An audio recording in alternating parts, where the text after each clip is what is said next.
Hi అమ్మా, మన జూబ్లీస్ by elections ఎలా జరుగుతున్నాయి? చాలా బాగా పీస్ఫుల్గా గొడవలు లేకుండా ప్రశాంతంగా జరుగుతున్నాయి. ఓకే, మరి మీరు ఓటు వేసారా? వేసాను, ఎవరికి వేశారు? నవీన్ యాదవ్ గారికి వేసాను. వస్తాను. ఓకే, అయితే ఇప్పుడు ఆయన పరిపాలనలోకి వస్తే బాగా చేస్తారంటారా? నవీన్ యాదవ్ చేస్తాడని నమ్మకం ఉంది మాకు. ఓకే అందుకే ఓకే, ఇప్పుడు వరకు ఎంత పర్సెంటేజ్ వచ్చింది?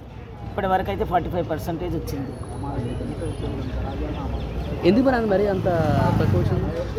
వస్తున్నారు ప్రైవేటు వాళ్ళకు ఇది ఇవ్వలేదు, ఏంటి సెలవులు ఇవ్వలేదు. ఓకే, అందుకనే వాళ్ళు డ్యూటీలోకి వెళ్ళిపోతారు, శాలరీ కట్ అవుతుందండి. వాళ్ళు కూడా సెలవు ఇస్తుంటే వాళ్ళు కూడా అందరు చాలా బాగా వేసేవాళ్ళు ఓటు.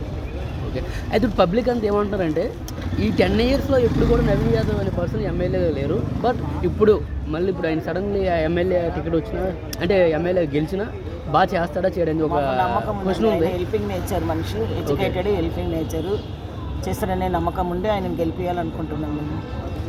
ఓకే, మీకు పర్సనల్గా ఆయనతో ఏమైనా టచ్ అప్ ఉందా నవీన్ యాదవ్ గారు? ఏం లేదు, ఎవరికైనా బాధ ఉంటే ఆదుకుంటాడు అతను. మంచి నేచర్ అతను అబ్బాయి నవీన్ యాదవ్ గారు. ఓకే, బాధలో ఉంటే వాళ్ళని ఆదుకుంటాడు.